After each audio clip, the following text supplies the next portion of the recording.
At the gate, someone laughed from inside the yard. That lady was me. And the house they were partying in? Also mine. Music thumped from the backyard. Voices overlapped. Glasses clinked. From the sidewalk, I could see balloons spelling out "Welcome Home," swaying over the porch. Before we begin, drop a comment and tell us where are you from and from which city you're watching our videos? And after watching the whole video, don't forget to tell us what would you do in this situation? Be honest, tell me in the comments below. We read every comment. Let's begin. I gripped the strap of my purse tighter, forcing a smile for the security guard who had just waved a BMW full of guests inside. "I'm the owner," I said evenly. He blinked. "Oh, your parents said it was their event, ma'am. Family housewarming." I nodded slowly. "Yeah, it's quite a story." I walked past him before he could speak again, my heels echoing on the driveway I'd spent years dreaming about, every square foot bought with my sleepless nights. Through the wide glass doors, I saw my mother, Linda, gliding between guests with a wine glass in her hand, looking radiant, like she belonged there more than anyone. Dad stood near the kitchen island, bragging loudly about our daughter's success. For a moment, my throat tightened. I'd done everything for them. 5 years of mortgage payments on their house after Dad lost his job. I never asked for thanks. I just wanted peace. But when I told them last week I'd finally bought my own place, they barely reacted. "Oh, that's nice, honey." Now here they were, throwing a party in it, without even telling me. I pushed the door open. The chatter faltered. My mother turned, mid-laugh, her face freezing like a snapshot. "Savannah?" "Hi, Mom." My voice came out calm, too calm. She blinked rapidly, recovering. "Oh. We didn't think you'd make it so early." "Early?" I stepped inside, scanning the unfamiliar faces lounging on my furniture. "That's funny. I didn't even get an invite." A few guests exchanged looks. Someone whispered, "Wait, she owns the place?" Dad hurried over, all nervous charm. "Sweetheart, relax. We're just having a small family get-together to celebrate your success. You've been working so hard. You deserve it." I gave a slow smile. "So, I deserve a party in my own house that I wasn't invited to?" He chuckled weakly. "Don't make a big deal out of it. It's just family." My mother placed a manicured hand on my arm. "Savannah, please. Don't be dramatic. Everyone's having such a good time." Her perfume hit me like déjà vu, lavender and manipulation. I looked at her hand, then at her eyes. "Mom, you're standing in a house you didn't buy, hosting guests you didn't invite, drinking wine I paid for." "Savannah," she hissed, her smile fixed for the crowd, "don't embarrass us in front of people." I leaned in slightly, my tone quiet but sharp. "You embarrassed yourselves the second you pretended this was yours." Dad's voice hardened. "We're your parents. Show some respect." I laughed under my breath. "Respect isn't ownership, Dad. And you're in my living room." Before he could respond, my phone buzzed. 2 words flashed on the screen from the private security company I'd hired the day I closed on the property. "Arriving now." I straightened. "You know," I said casually, "I really do appreciate you both breaking in like this." It made something clear. Mom frowned. "What are you talking about?" I met her gaze. "How easily you forget who built the foundation you're standing on." And right then, 2 uniformed guards stepped through the front door. The air thickened. Conversations died. Mom's voice went thin. "Savannah, what's happening?" I gave her that same smile she'd given me when I was 16 and begging her to stay for my school recital. Polite, perfect, empty. "Don't worry, Mom," I said softly. "It's just a little housewarming surprise." The guards stepped into the hallway, their black uniforms crisp under the chandelier light. The taller one gave a small nod. "Evening, Ms. Barnes. You wanted a property check." Dozens of heads turned. My mother's fake smile stiffened. My father's jaw tensed. "Property check," she repeated, her voice trembling between confusion and anger. "Savannah, what are you doing?" I took a step back, giving them both space to feel the unease. "Just making sure everything's in order," I said calmly. Wouldn't want anyone here who doesn't belong. One of the guests, a nosy cousin I hadn't spoken to in years, laughed nervously. Come on, Savannah, lighten up. It's a celebration. I looked at her. A celebration I wasn't invited to, in my own home. Forgive me if I don't feel festive. Dad's voice cut through the silence. Savannah, you're being childish. We're your parents. You think we'd need permission to be here? Actually, I said, my tone icy but controlled. Yes. Because it's trespassing when someone throws a party in a house that isn't theirs. The room went pin-drop quiet. Mom blinked rapidly, her voice rising. Trespassing? You can't be serious. Completely serious, I replied. You signed nothing. You paid nothing. The deed's under my name, and the locks were changed before you came in. Her glass slipped from her hand, shattering against the marble floor. The sound made a few people flinch. I didn't move. Don't worry, I'll clean it up. Like I always did. Dad's face turned red. You're out of line, young lady. I stared him down. Out of line? You took thousands from me every month for 5 years, told me it was for the family, and now you're standing here pretending this house is yours. You didn't even bother to ask before you walked in. He clenched his fists. We're your parents. You owe us respect. I already paid respect, I snapped. Every single month. It was called a mortgage payment. Gasps rippled through the crowd. A few guests awkwardly started edging toward the door, realizing this wasn't the kind of housewarming they'd signed up for. Mom's lips quivered. Savannah, please. Don't do this in front of everyone. Do what? I asked, stepping closer. Tell the truth. Her voice dropped to a whisper. You're humiliating us. I tilted my head slightly. You did that yourself the second you told me. Guests only. Her face went pale. What? I turned toward the crowd, raising my voice just enough to be heard. When I got here, she told me this party was for guests only. That I wasn't invited. A murmur swept through the guests. Mom's composure cracked. I didn't mean it like that. Oh, I think you did, I said quietly. You just forgot who signs the checks now. The guard stood by, uncertain whether to step in, until I gestured slightly. Gentlemen, I said, my tone level. Please clear the property of anyone not on my approved list. If their name isn't on it, they need to leave. Mom's eyes widened. Savannah, stop this madness right now. Sorry, I said, forcing a faint smile. I'd hate to break HOA rules. Unauthorized gatherings can be grounds for penalties. The guards began politely escorting guests toward the door. What is this, some kind of revenge? Dad barked. I turned to him, meeting his glare with calm finality. No. This is closure. He shook his head, laughing bitterly. We did everything for you. Everything. My voice cracked. You called me ungrateful when I took a second job. You mocked me for renting a 1-bedroom while I was paying off your 5-bedroom mortgage. You used me like a safety net, and then threw me away the second I stood on my own. He opened his mouth to speak, but the guard's presence silenced him. Mom's voice wavered. You'll regret this, Savannah. You can't erase us. I don't want to erase you, I said quietly. I just want to stop being your hater. She froze, her eyes wet, but I didn't look away. The younger guard motioned gently toward the front. Ma'am, sir, if you'd follow me, please.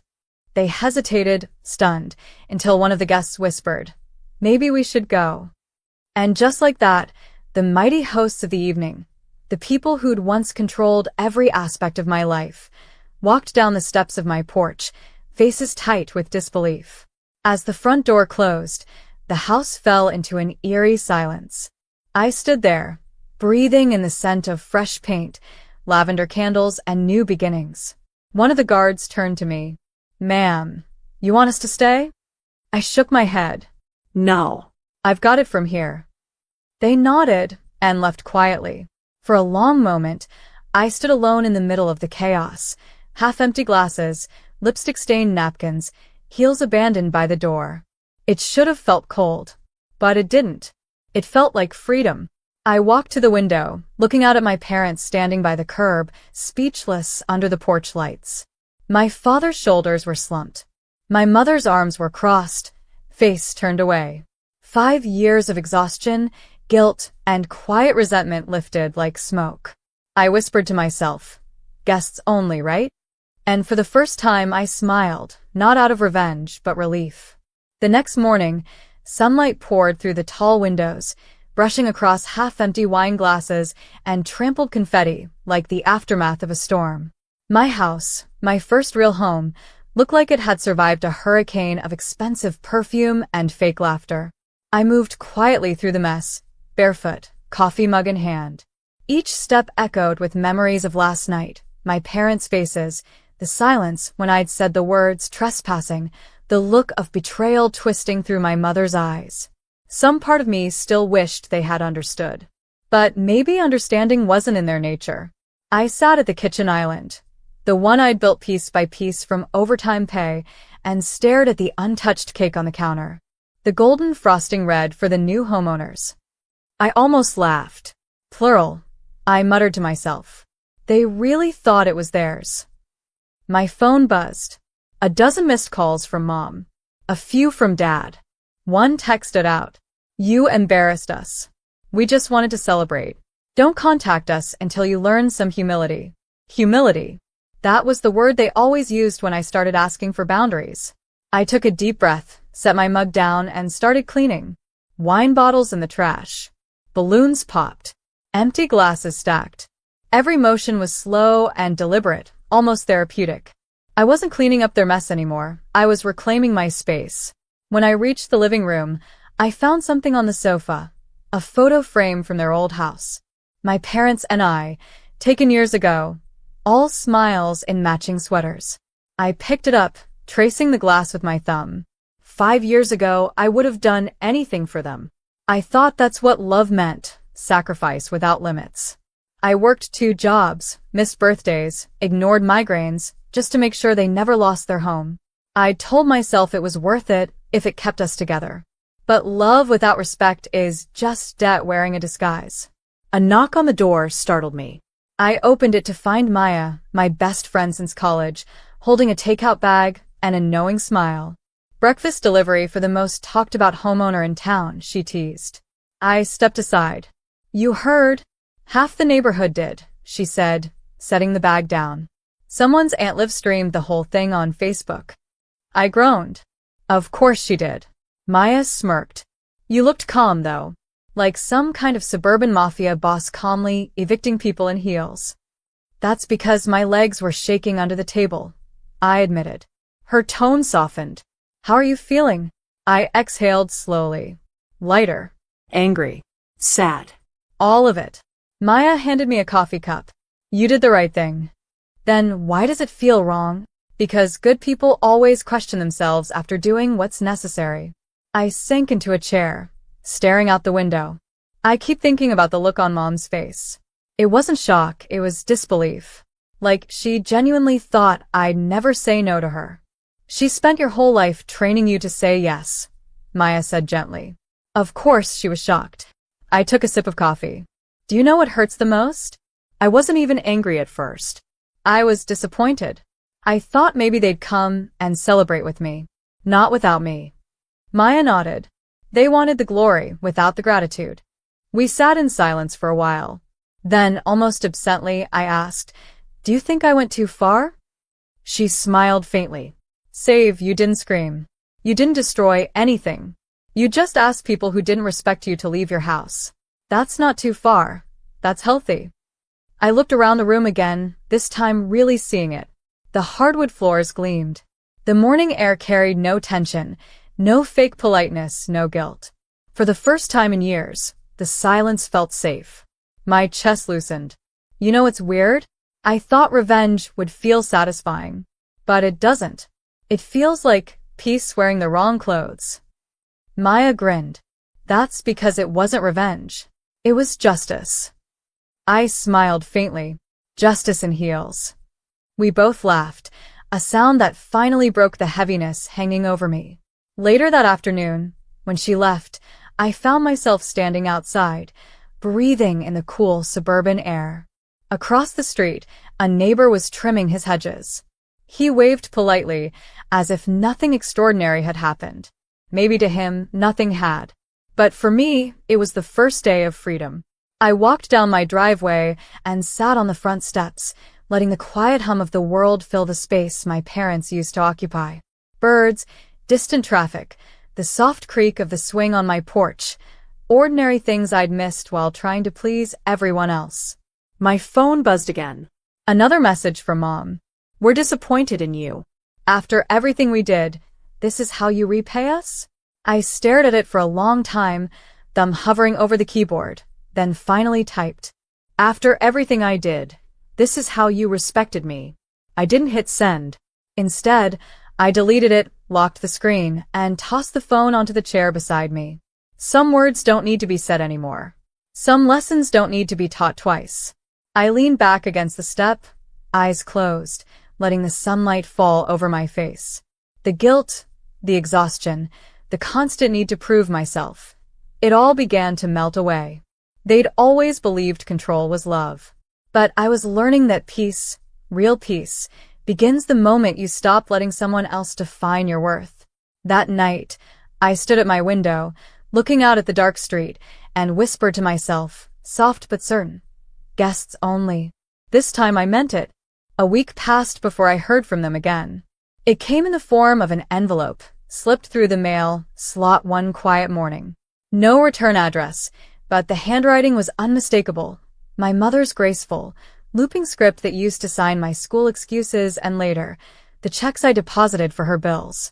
I stood there, letter in hand, the smell of fresh coffee mixing with a faint paper scent.